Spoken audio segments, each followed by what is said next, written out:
இதுதே எங்க ஊரு பாசம் மேடம். வரவேற்பு பலமா இருக்க. இரு வரேன்.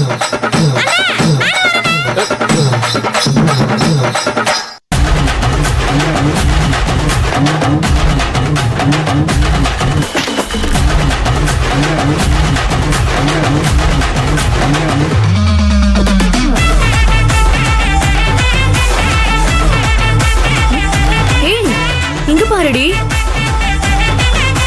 செவரக்கோட்டையின் சிங்கப்பெண்ணே வருக வருக. என்ன மாசா எழுதிருக்காங்க.